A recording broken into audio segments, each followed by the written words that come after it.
So back in July, I watched Tim Parker at the Post Office Horizon inquiry. It's taken me a while to get to sharing my reaction with you, and I'm running a little behind because of stuff going on at work. Also, there's a lot to unpack because, well, Tim. Oh my God. What on earth was all of that about? I don't think it went well for him. In fact, I think it was a bit of a shift show.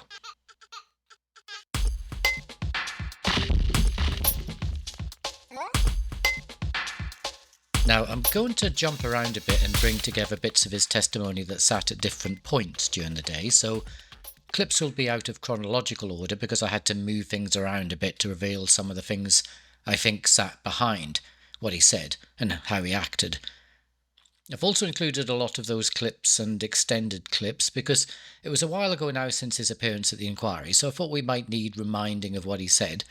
But also, I want to avoid taking what he said out of context, and that's important, as will become evident in this video. So Tim Parker, Post Office Limited Chair from 2015 to 2022. He appeared before the inquiry on July 3rd, and he comes into the inquiry calm, confident, quite chatty. He used those little paralinguistic interjections that suggest he came to the inquiry to have a conversation rather than to answer questions. And in this next clip, you can hear those paralinguistics in the background as the inquiry lead counsel, Beer, is talking him through some documents on the screen. You'll see it stated the 17th of June 2015. Mm-hmm. So 3 or 4 months before you took the post. Mm-hmm. Mm-hmm. And if we just read it, we can answer his queries. And then I'm not going to read the third paragraph. Mm-hmm. We'll see it stated February 14, so a year and a half or so before your appointment. He even shared a joke over a missing word in his witness statement. It says, Poll appointing a criminal with extensive experience to work alongside Brian Altman QC. I do. Should that have the word silk inserted between the word criminal and with? So, most certainly. So that rather than the post office appointing a criminal, the post office would appoint a criminal silk. Absolutely. Correct. Very much. But things wouldn't stay so relaxed, and by the end it appeared that he couldn't wait to get the hell out of there. And this was when he was being questioned by Miss Patrick. He was packing up, which I thought was a little rude. But I think he was feeling a little rattled. I'll get back to this clip later to tell you what I think was going on there. But back to his opening demeanour. Well, he was really relaxed, taking his time, and he had this habit of sticking his hands down his pants, which kind of distracted me a bit. And I think his hands down his pants served as a metaphor for two things. I think these two things characterised his testimony. First, his misplaced confidence, and second, his habit of rearranging things for his personal comfort. Here's an email sent within government from the shareholder executive to the Secretary of State about Tim's forthcoming appointment as Post Office Chair. And if we just read it, we spoke, Baroness Neville Rolthew, I think you'll remember, was the relevant minister at the time, met the two appointable candidates earlier today. We spoke to the minister after her meeting. She'd confirmed that she would be happy to appoint Tim Parker to the role, but did not feel Simon Burke was suitable. While he had some very good experience, he didn't give her the confidence that he would be a strong chair. She felt he would need more support from government in steering the business. So the Post Office saw Tim as someone who would be a strong leader. But strong in what sense? Here we might draw a bit on Tim's CV. Tim was the CEO who oversaw the restructuring of organisations like Clark's Shoes, QuickFit and the AA. And in each case, that restructuring resulted in thousands of employees losing their jobs and him making a big chunk of money. And this is why he became known in the corporate world as the Prince of Darkness. So I think Post Office and government initially saw him as strong in the sense of making tough decisions and unpopular decisions. And I wonder if it might help us to understand the first curious thing we heard him talk about at the inquiry, the manner of the handover from the outgoing Chair Perkins when he took over. Both the government and Perkins had been highly critical of Venables, the CEO. Beer asked Tim if he could recall being briefed about that when he took over as chair. To be honest, I mean, looking back from here, this would have been 2015, so we're talking 9 years ago. I can't recall a conversation that I had about the capability of Paula Venables at the time I became chair. Would you expect, as the incoming chair, to be told that by the outgoing chair that she had questioned the chief executive's performance as chief executive? I think it's obviously of some value if, when you arrive in a business, you are well appraised of the views of your key shareholders, whether it's a publicly owned business or not. That's a statement in general terms. I'm asking, were you in fact told by or on behalf of the outgoing chair of this view that is recorded here that she held in relation to Paula Venables? And the honest answer to that is I can't remember.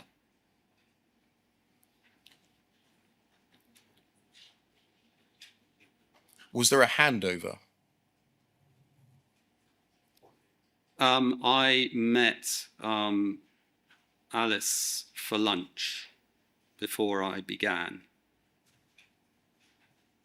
Was that the handover? As far as I can recall, that was the conversation that I had with her. Was there anything more formal than lunch in terms of a handover? Again, I'm sorry not to be of more help, but I can't recall. It would be extraordinary if he weren't briefed, and his account of being briefed informally over lunch sounds a bit weird. He says he can't remember, or can't remember much. Maybe he can't. But I think he's being obtuse, and maybe that's because privately he has no problem with CEOs being unpopular and having their competence questioned, because that's part of the course of being a CEO who's pushing through major restructuring in an organisation, which is what Venables was charged to do. And I think Tim didn't pay much attention to that sort of criticism of a CEO, because he'd probably had the same criticism made against himself when he was a CEO. And well, they were false criticisms because he turned out to be quite successful. He turned those companies around and made them profitable. And I think that was the thing that gave him that swagger when he came into the inquiry. He'd become well known for being a smart, successful businessman, so I think he felt his competence was proven by his record, and maybe he didn't worry about facing criticism around his competence. And maybe that's why he didn't worry, or perhaps he didn't worry, about the criticism being levelled against his CEO, Venables. I think Parker, our Tim, I think he thought he was going to come under scrutiny at the inquiry for his moral position, that he might be accused of being up to no good. And I think he prepared himself for that. And I think he felt he could defend himself very well against that, because I think he thought it would be pretty impossible for the inquiry to show that he'd had bad intentions or had some sort of axe to grind. You know, at the post office, he wasn't in it for the money. In fact, he was giving away to charity the salary he got from the post office for being the chair. And he was a wealthy philanthropist, doing some good in the world, doing all he could to try to rescue the post office, that cherished institution in the UK. So I thought he was maybe going into the inquiry feeling pretty confident that he could convince the inquiry had no bad intention or ulterior motives. But the thing is, it wasn't his intentions that came under scrutiny at the inquiry. It was his competence. And I think that is why Tim ended up losing his cool. And I think we see Tim's expectation that we would be questioning him about his motives most clearly at the point 2 hours in, when Beer was asking him why he withheld from the board the Swift report, which was the report that came out of the investigation that was commissioned by the government and which it was his job to put in place when he came in as chair. I'll ask you the direct question. Did Miss MacLeod tell you that the fact that the report enjoyed privilege prevent you from disclosing it to the board? That was my understanding. Yes, did she advise you directly? I can't confirm one way or another.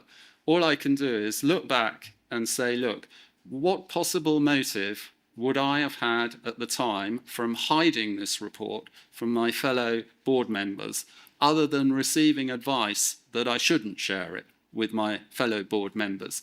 Bear in mind, I had no axe to grind on this. I had no any vested interest in trying to protect the post office or whatever it had done. It was simply the advice I received, and I followed it. It seemed Tim decided at that point that though Beer wasn't questioning his motives, he would address that question anyway, as that was the one perhaps he was keen to get to.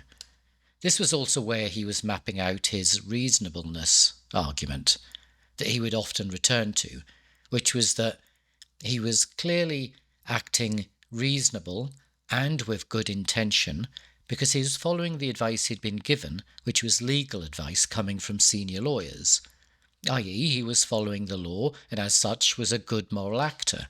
So this was his reasoning for not sharing the Swift report, because Jane MacLeod, Post Office General Counsel, told him not to. And he also referred to following legal advice when it came to applying for Judge Fraser to be recused from the class action case against the Post Office that was brought in 2018. That application was widely seen as an attempt by Post Office to delay the case so that the legal costs would ratchet up and the sub-postmasters would not be able to afford to continue with their case. The application had no merit and was refused. I think here we see Tim's insistence that him putting in that application was simply another example of him acting lawfully. He started off by saying it felt wrong to accuse the judge because he respects the law and respects judges, but then he goes on to argue that because his respect for the law was so strong, he put in the application because that was what the law required him to do. I'm trying to be overly complimentary, Sir Wynne, but most of us think judges usually get it right and, have an inherent respect for the judiciary. And so it would have excited a certain amount of unease in most people, I think, to suggest that, the judge had got it wrong. Well, and was biased. All biased. I think I don't want to make too much of this duty thing. I think we just got advice from two very, very senior lawyers and felt, on balance, that advice should be taken. He cast himself as a good, dutiful citizen. Dutiful because he was following legal advice coming from Post Office senior lawyers, but also they knew the law and he didn't, so of course he'd follow their advice. He says he didn't want to make a big thing of this duty thing, but he does. I'm not a lawyer, obviously. I'm not a legal person.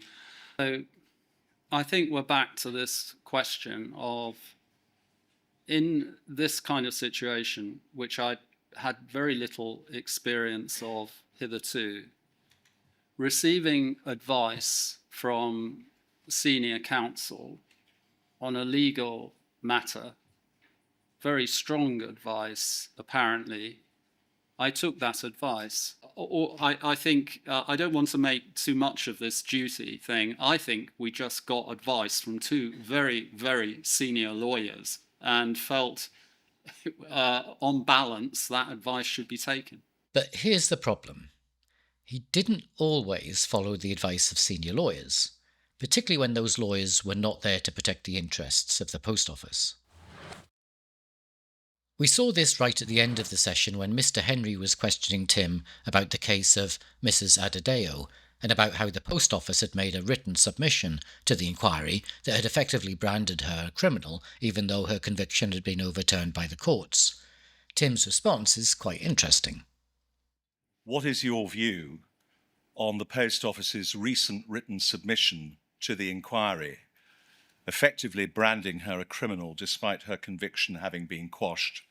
I quote, "The inquiry will be aware that this, that is Mrs. Adedeo's case, is the sole case study where the post office does not accept that the conviction was unsafe."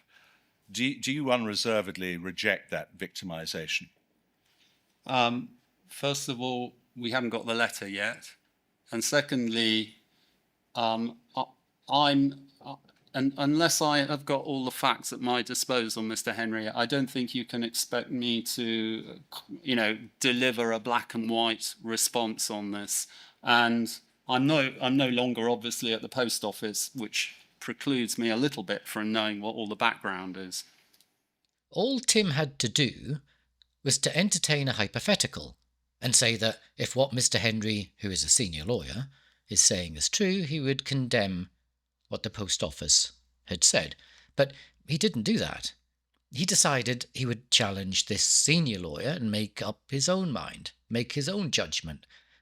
But moments later, he's asked by Miss Patrick why he didn't challenge the legal advice he'd been given by the senior lawyers at the post office. Okay. Today, you've relied a number of times on a belief that legal advice given to you was competently given in good faith.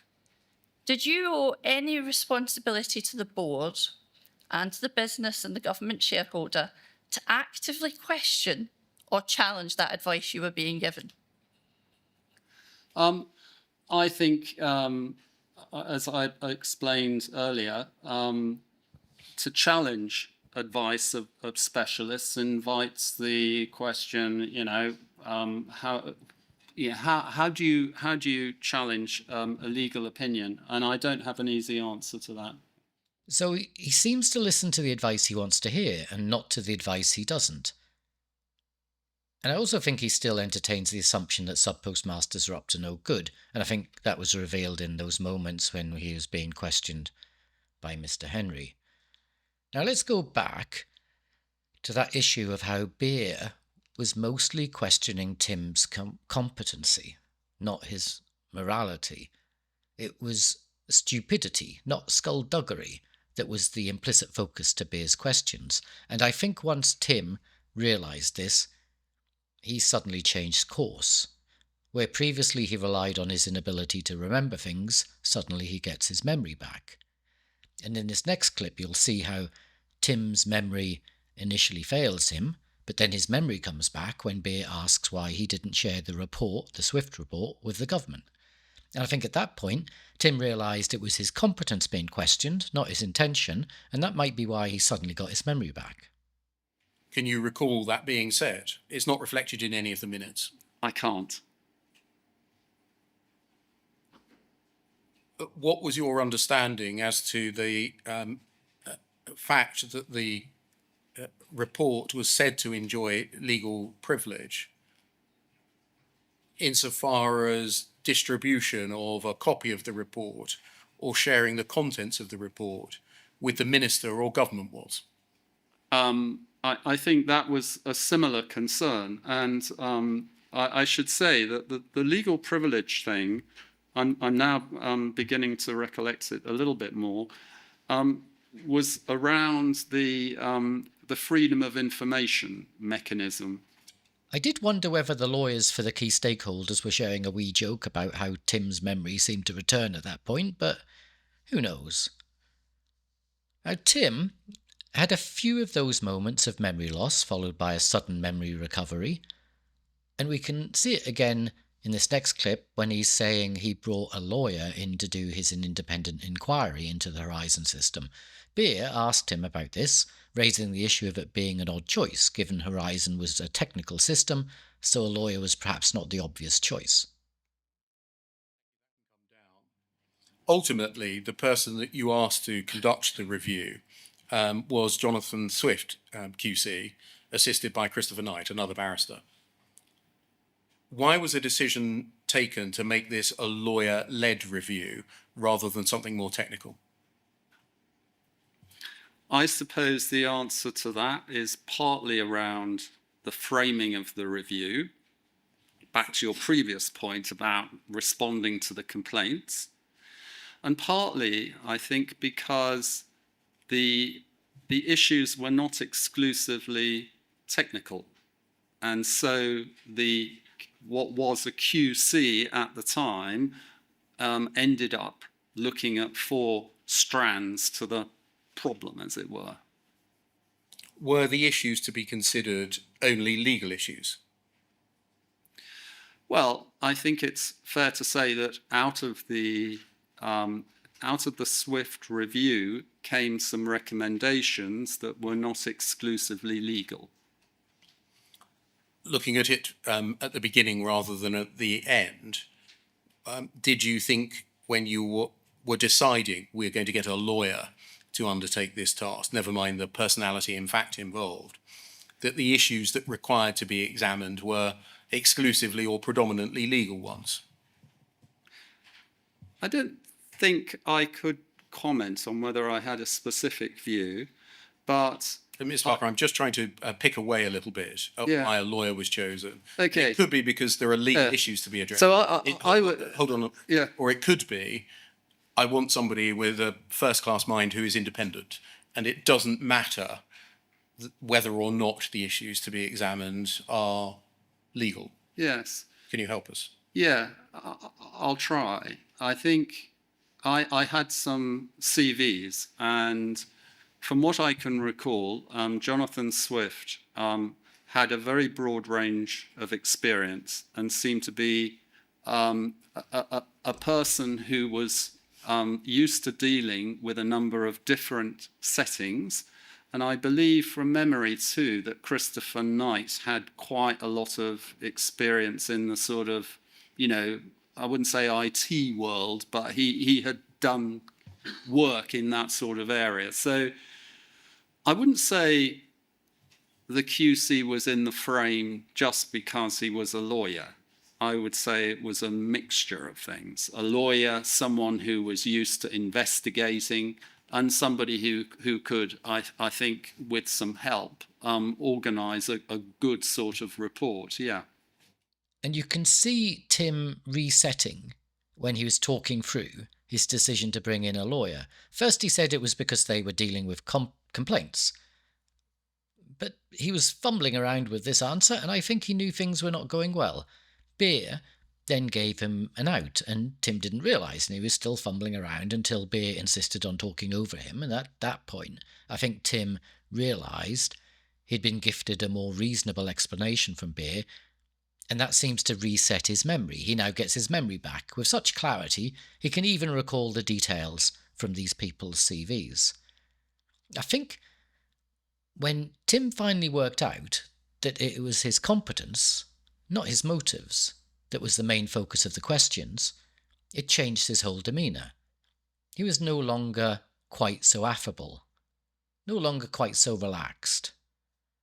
He wasn't sharing a joke anymore, and he wasn't really having so much of a chat. I think he started to become a little irritated and suspicious, and at one point, he kind of started turning into a hostile witness, and that was the point when the inquiry chair, Sir Wynne, had to rebuke him. It was that clip I showed at the start, where he was starting to pack up, whilst Miss Patrick was asking him questions. At this time, when you were being briefed, or when you read this advice, you would have been aware, I think, that the rest of the board wouldn't have read the Swift review or its recommendations. Is that right? Possibly. Why? Well, you knew that they hadn't, that only the 4 internal staff had been given it. You had a copy. It was being controlled. You knew the rest of the board hadn't seen the Swift review. Is that right? But I'm sorry, what's the point you're making there? I'm asking you a question. Never mind about that, Mr. Parker. Just say yes or no. Okay, yes. Or, Yes, you no, knew. Yeah. I think he'd realised that it was his competence that was being questioned, and the confidence he'd felt when he walked into the inquiry that morning had maybe been misplaced. Now let's get to that other thing, that second thing, that I think signified him having his hands down his pants, and that was his habit of rearranging things for his own comfort. Have just commented that in terms of the press, it had at that point passed. He rearranged two things. That might have been First, context, and then second, time. So let's start off with how he rearranged context. When Tim was presented with something that made his actions look bad, such as in this next clip coming up, where he was being asked about his review of the Horizon issue, he stripped away the context. Beer presents an email sent from Post Office lawyer Roderick Williams to Post Office General Counsel Jane MacLeod that advised MacLeod on points to raise with Tim about his planned review. Now, if you hadn't seen Para 2, you might say, well, 3 scenes, actually, it's pretty reasonable. Was the review to find out the facts, or was its purpose to instill confidence in the department? So, again, if you read 3, it says, however, if the purpose of the review is to instill in Biz, principally confidence, with the actions taken. So that's slightly different from just general confidence. I would see that as I could read that as a genuine desire to ensure that whatever actions were taken, they look to be on the basis of a proper independent review. Here, point 3 shows how Tim's review of Horizon was being repositioned by the Post Office lawyers to be an exercise to defend the interests of the government, that being BIS, or Department for Business Innovation and Skills, and it was doing that rather than seeking to uncover the facts behind the Horizon issues. The points preceding it and following it all suggest how the review could be problematic for Post Office if it was purely a fact-finding mission. What Tim does is to focus on point 3, but doing so by isolating it from the rest of the email. He's putting the problematic text into a vacuum, not only in relation to the social circumstances which surrounded the email, but even the very text in the email that surrounded that point. He's effectively removing the circumstance from the circumstantial evidence so that it becomes evidence of nothing in particular. And he does it again to another part of that email. This is where it becomes very evident that Post Office are wanting to not do the type of review that's being asked for by government, but is choosing to do a different type of review, one that would be more favourable to the Post Office. The phrase used is to rewrite the exam question. I mean, if you go back, am I allowed to do this? Yes, you can do whatever you want. Well, if you go back to the beginning of this note, I just want to give you an illustration of that. Yes, if we go back to page 1, please. I mean, without the benefit of hindsight and with no knowledge of this, you could read B as actually, a pretty fair-minded kind of view on what needs to be done. He should, just read it. It should state what he wants to achieve, ideally by reference to a clear question, and so on and so on and so on. And another factor, I suppose, in all of this, perhaps, wrongly, was that Jane MacLeod joined the Post Office, I think, in 2015. So, I'm not sure. I sort of felt she was a kind of, she's a fairly new arrival, and she seemed competent to me. Yeah. So are you saying that first bullet point, TP should state what he wants to achieve, e.g., and then the exam question is rewritten? You could read that in a benevolent way now to be an appropriate question to ask and to answer, or you could read it as a reframing of the issue, so as not to look at the substance of the issues, but instead to look at the response of the post office to the issues. They're very different things, aren't they? No, I understand your point. And with hindsight, of course, you might say, well, the problem with Swift was that it was really just about the complaints. I understand that. But at the time, it seemed to me, a reasonable place to go. Another way of saying that is that if you read point B, removed from the entirety of the text that's surrounding it, then it looks pretty fair-minded. And then having stripped it of all that immediate context, he strips away more context. He points out that Jane McLeod was new to the job, so had no history with the Horizon issue. So he's stripping away all the context and sticking the problematic text into a vacuum to render it inert so that he can argue that it looks kind of reasonable and appropriate. And in the next clip, that's coming up, he does it again. I think he knows that he's pushing things, and that might be why he keeps asking for permission to do it, so as to get Beer to sanction this ploy he's using. This time, he really pushes things. He attempts to strip out the context regarding every record the inquiry has looked at and is going to look at that might make him look bad. He tells us that we can't judge any of these records of things that were said to have happened because we're judging those things out of context, and the context is hard to discern because it's so long ago. And Beer, I think, loses patience with him and ridicules him.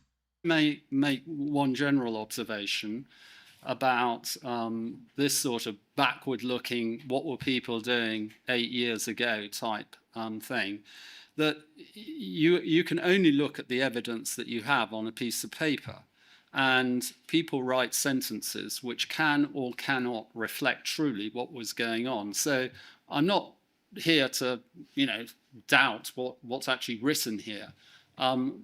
But sometimes things that are recorded don't exactly reflect what people were doing at the time. I don't know in this case. I just think it's worth bearing in mind that you cannot take every sentence that is written and that you read as gospel in this context. That's certainly the case. A number of people have sat in your chair and said that what they wrote does not reflect what they meant at all. Very good. Can we move on to poll 0010-3214? And we get Beer's lovely side-eye at the end, I think. And then the camera cuts to what I think looks like a room full of unimpressed people. Unimpressed by Tim's performance. Well, maybe. I'm probably reading too much into that. But what the hell. But before Beer ridiculed him, we get the sense that Tim knows he's on thin ice when he's doing this context shifting, because he anticipates we might be getting tired of it. And in this next clip, he's addressing those government meetings where he was being described as exercising poor judgment in relation to not disclosing the Swift report to the board, which culminated in a letter sent to him from Permanent Secretary Sarah Mumby. It was a letter where he was effectively being given a slap on the wrists by the government.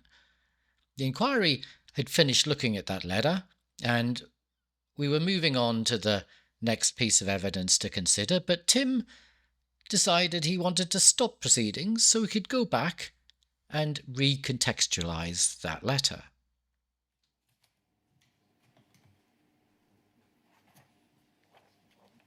And by the way, may I say something on this letter before we move on? Can we just go back to the first page? Scroll back to the Yes. first page, if that's all right. and then scroll down. Okay, so let me, I think again, at the risk of sounding a little boring on the subject, I think it's important to place what I would accept with hindsight was a misjudgment in context. Thank you. So the first point to note is that I'm not a lawyer and I received very strong legal advice, which I took.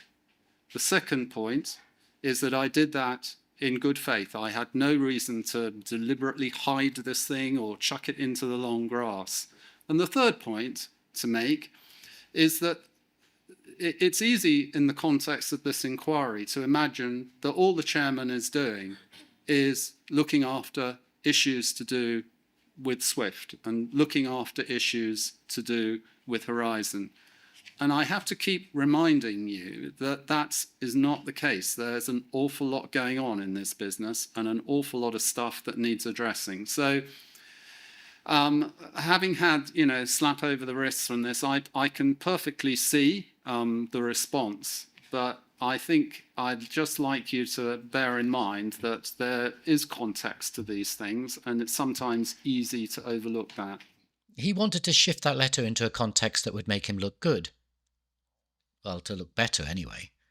But unlike before, where he sought to strip the context away, here he sought to bring in other context, the context being how busy he was. And this didn't go down well, I think, with Beer, who ridiculed him again. This time, Beer did his own bit of context shifting and his own bit of slapping of Tim's wrists.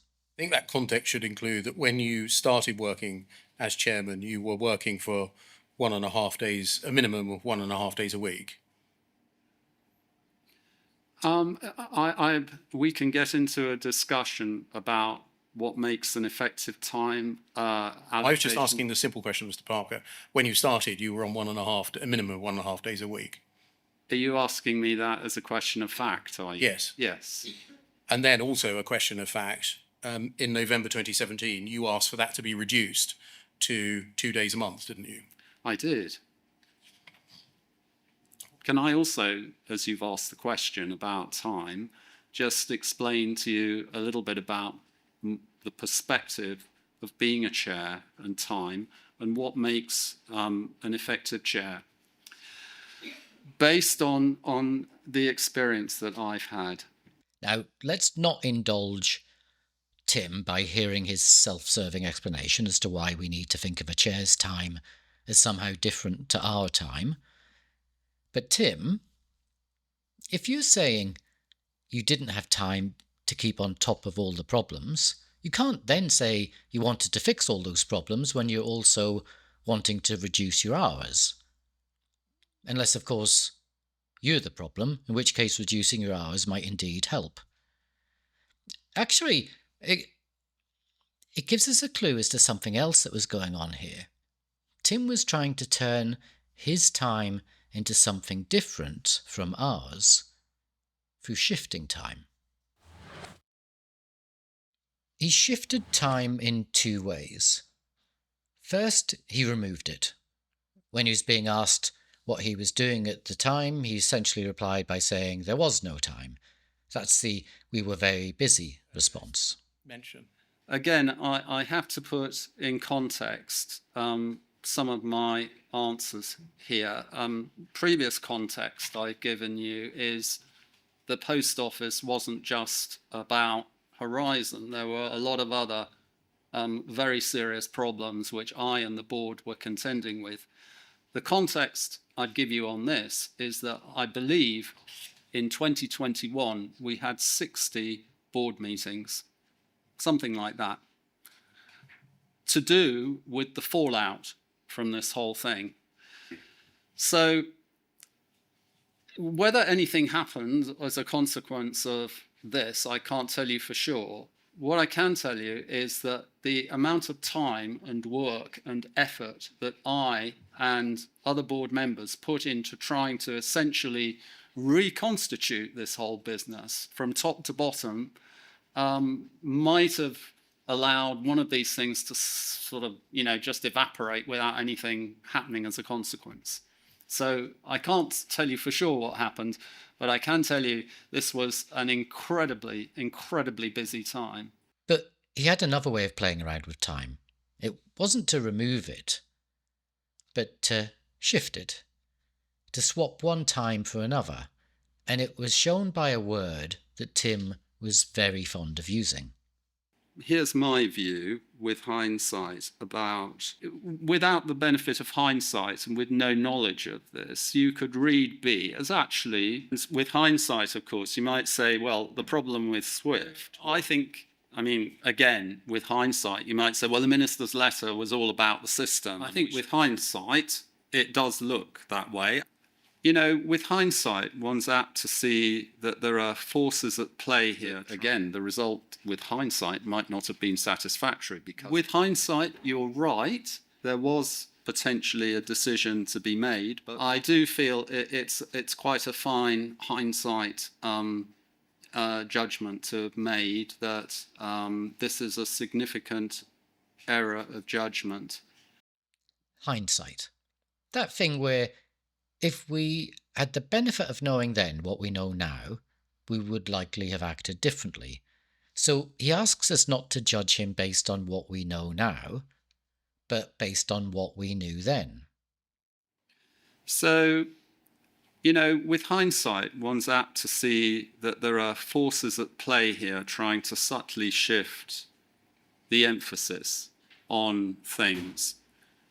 And at the time, at the beginning of this review, it seemed to me that, and again, I'm probably not a person who is greatly experienced in setting up reviews, that a review with a sort of quite a good general brief was capable of going after quite a lot of different areas. If you look at it, you know, out of that particular group of references, you could see that a good investigator would cover off most of the key points that were at issue. And that was my sort of take. I think, you know, because there's been such a terrible subsequent situation, it's very easy to look back and sort of dissect and say, well, could it have been this or could it have been that? As things looked at the time, and perhaps I was a little naive about where the advice was coming from, but I've mentioned, you know, I've talked about this.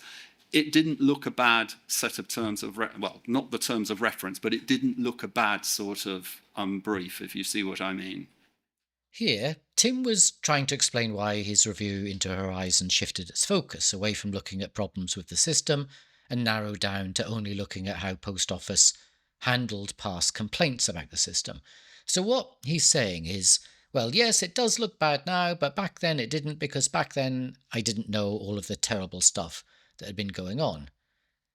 His use of this time-shifting tactic was prominent when he was asked about his meeting with Mr. Warmington and Mr. Henderson from Second Sight, who had undertaken an independent review of the Horizon system prior to Tim becoming chair. Their review found major faults with Horizon and the Post Office handling of the issue.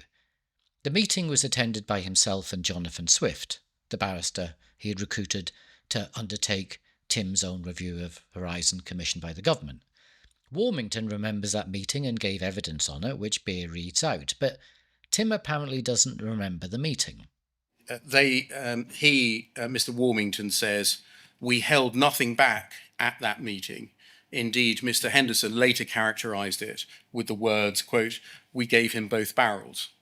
In practical terms, that meant that we went through with Mr. Parker and Mr. Swift all of the thematic issues that we had covered in our final report back in April 2015.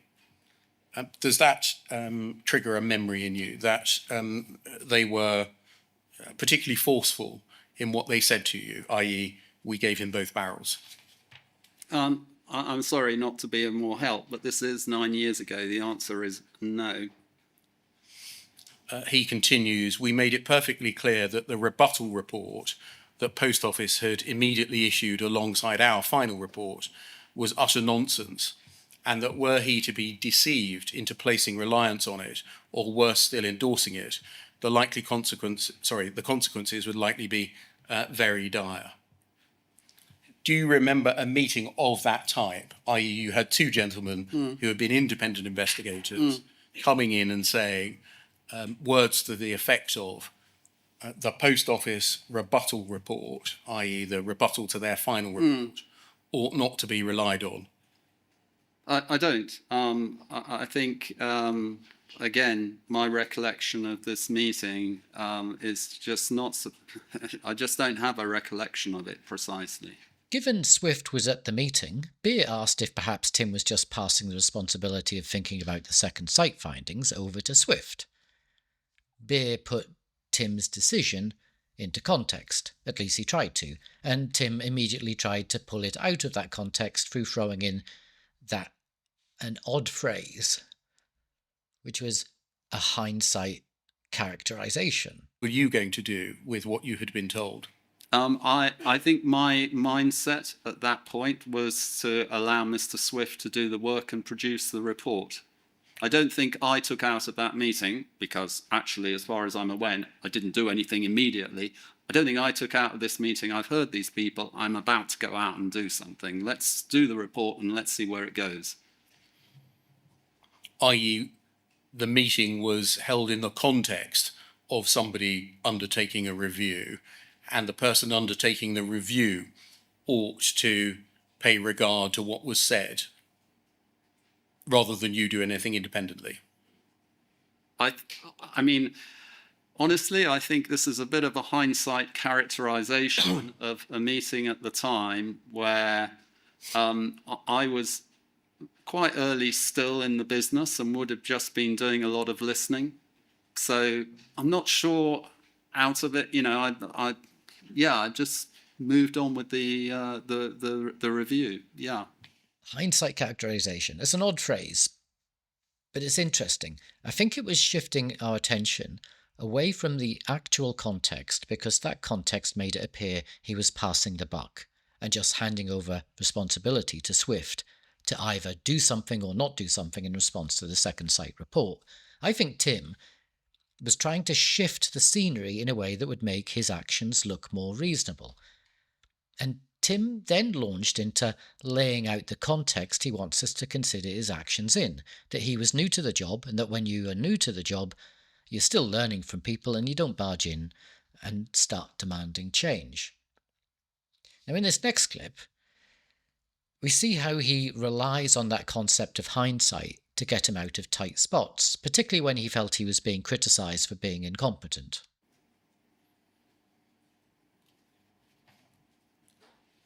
Can I say something about this? Because Yeah, sure. I do feel it's quite a fine hindsight judgment to have made that this is a significant error of judgment. I think that Swift was something which produced some good consequences. The first recommendation, the second recommendation, the seventh recommendation, and ultimately the eighth recommendation were followed through. The work, which no doubt we will discuss later in Bramble, was also substantially followed through and informed the Post Office's litigation. In that clip, he's defending himself against the accusation levelled against him from Ken McCall, who was the senior independent director on Post Office Board. And that criticism was being shared with the government. It was criticising Tim for not sharing the Swift report with either the board or with the government. They were saying Tim had made a significant error of judgment.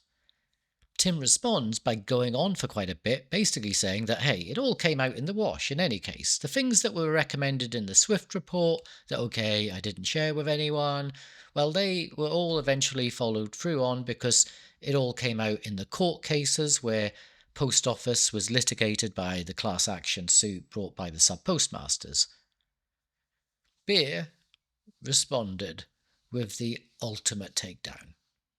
Sorry to give you an extensive extempore on all of that, but you can imagine someone who sat in this seat looks back and says, how could it have been better? How could it have been different? How could it have been faster?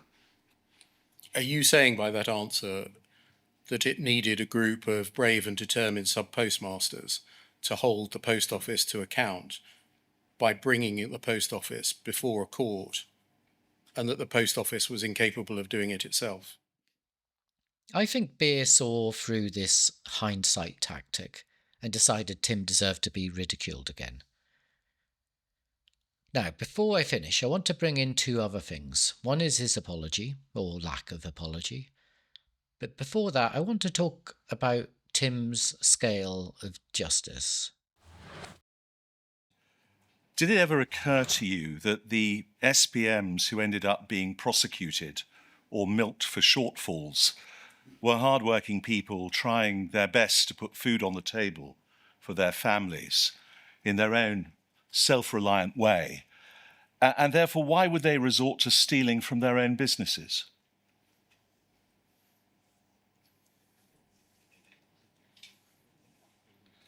I think the way you put the question, there is a, with hindsight, it would appear that, and this was the scale point I was trying to make earlier, which is that if I had seen, I think, at the outset, how many people had been convicted and how many people had been terminated or had an employment issue because of apparent shortfalls, I think the scale of the problem would have been apparent.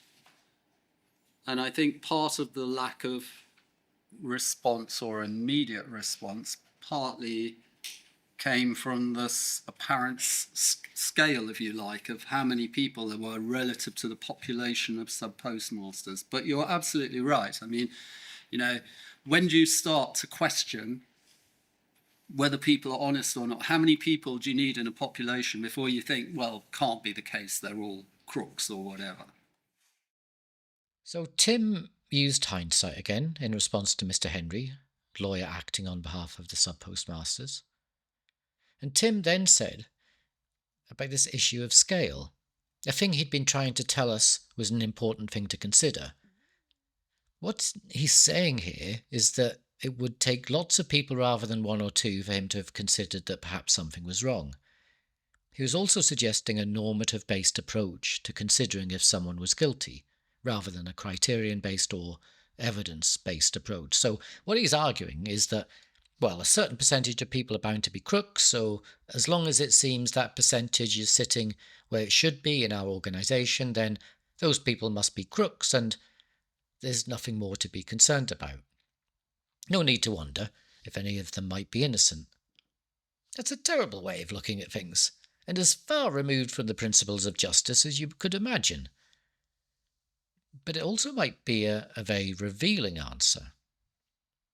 For Tim, scale is all about numbers, and numbers are all about profits, not people. And that's why perhaps he failed to act. Injustice is impacted by scale, but it's not dependent on scale. An injustice can happen to just one person, and it's still an injustice and can still be a terrible injustice. But in any case, Tim was aware of the scale. He was aware that there were large numbers of prosecutions because he referred to it in an email to a government minister. Anyway, Tim went on to clarify this issue of scale because it was something he said he was trying to get us to understand, and clearly it was an important point for him. The point I was trying to make earlier, and maybe I didn't make it clearly enough, was that when I turned up and I asked for the SWIFT report to be done and we did all of that, the way the problem appeared to me was that there were 130 people, I think, going through mediation, or 136, and there were 23 cases that were going through the CCRC. What I was trying to say earlier was that I actually didn't become aware of just how many of these people had been convicted until quite late in the day. And you might say, well, why didn't you ask? And that's the point I was trying to make. With hindsight, we could, and perhaps this question should have been asked, was that I know 23 people are going through the CCRC, but can you tell me, please, how many people have been convicted over the last 15 years? And that might have precipitated a totally different response to this thing. Because, as I was trying to explain earlier as well, you can look at it through the lens of, was the computer system reliable? Or you could look at it through the lens of, how come so many people have been convicted? And how does that compare with the average for people being convicted in a retail business, for example, which is one of the questions I ended up asking. So I know it's an unsatisfactory response to you and your clients, but if this thing ever happened again, and the issue was some people have been convicted, one of the first questions to ask is, well, out of a population of how many, and how many other people have been convicted who aren't complaining or aren't going through mediation? Tim uses the phrase, when I turned up, again reminding us that this problem started before he arrived, reminding us he was the new guy that didn't create the mess. He walked into the mess. And then he says in hindsight he should have asked for data on the total convictions rather than just be concerned at the ones that happened under his watch. But look at his hand gesture. Tiny, tiny, belittling the size of the problem. Imagine him using that gesture when referring to Seema Misra's injustice, being put in jail when she was pregnant and giving birth whilst electronically tagged. It was this much of an injustice. Tim's sense of scale is completely distorted here. He even appeared to look at his hand as he's gesturing something tiny and readjusts because the tiny he gestures is not tiny enough, so he squeezes his fingers together a bit more. What he's not capturing in his sense of scale is the magnitude of the pain that was caused. And I think that might be because for Tim, scale is the thing he thinks about when thinking about profits and losses, not when thinking about people and social harm. And I think it takes us right back to where we started when considering why Post Office saw Tim as strong and why they saw him as their man for the job of chair.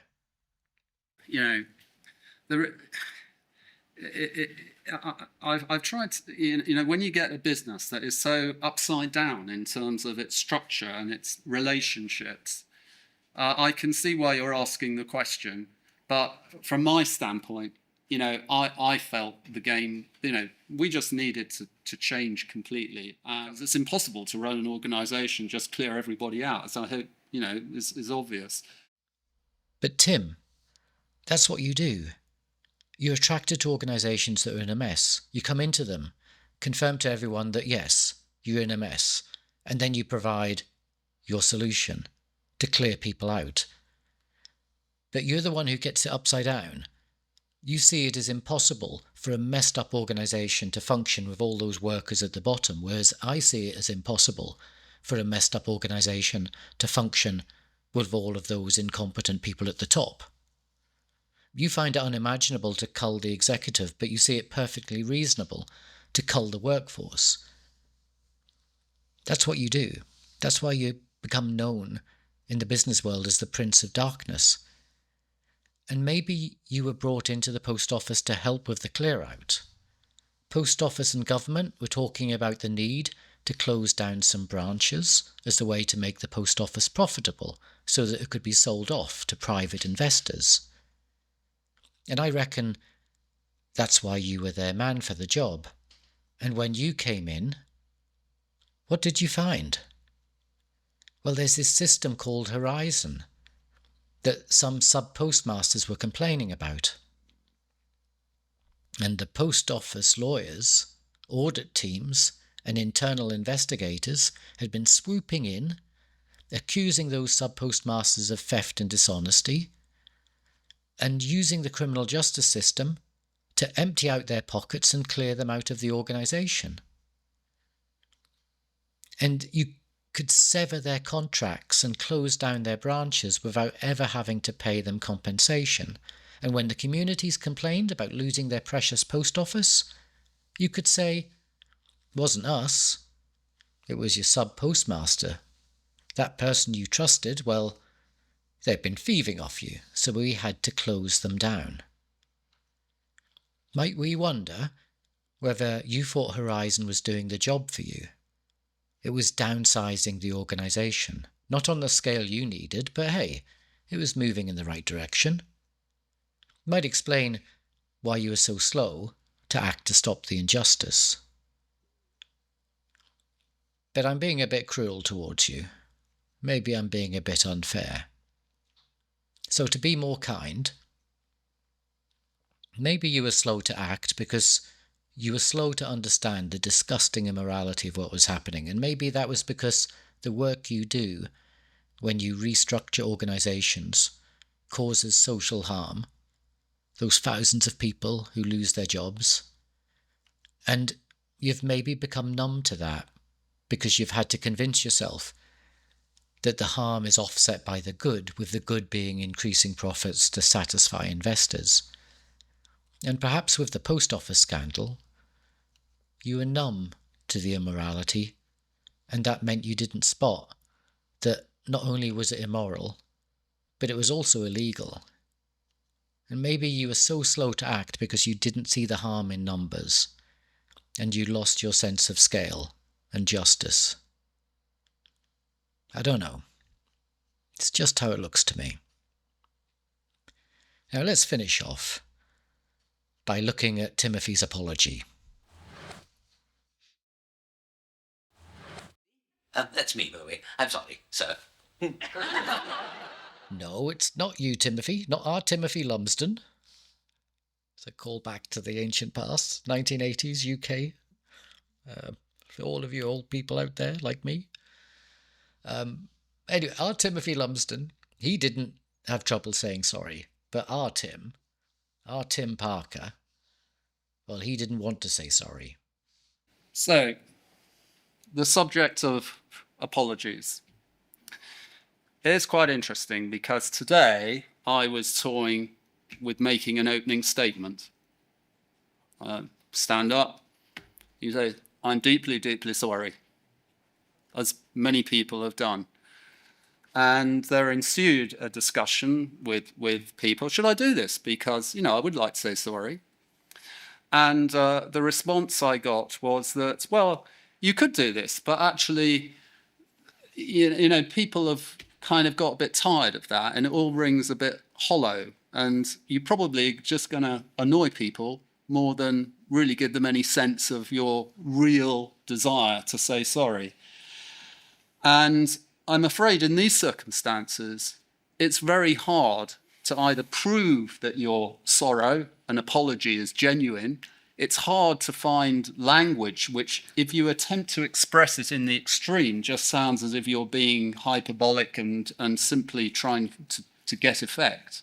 So there is no satisfactory answer to this. There is no real way to say sorry in a convincing way because the people who've been affected just feel the damage has been done and you're scrambling to sort of fill a small gap in that sort of failure to accommodate. So I don't think a good letter could have been written. I don't think any letter would prove to be satisfactory. And it's not easy when you've got a lot of people who are involved. So I know that's an unsatisfactory answer, but I'm trying to express the reality of the situation. I think that was bad judgment. He starts off by referring to the subject of apologies and says this is interesting, as though he is toying with some abstract theoretical issue. And then he tells us he's decided not to say sorry because of the problem that people won't believe him. He's blaming us for his lack of apology. Unbelievable. Tim, even if you can't find a way to show how genuine your apology is, just give it a go. And if you feel no words could convey how sorry you genuinely feel, how about showing it with actions rather than words? Why not, instead of putting your hands down your pants, put your hands in your pockets and cough up some cash? Help out those sub-postmasters whose lives your organisation eviscerated and ruined. If you are this philanthropic, well-intentioned businessman wanting to give something back to society, give something back to those sub-postmasters.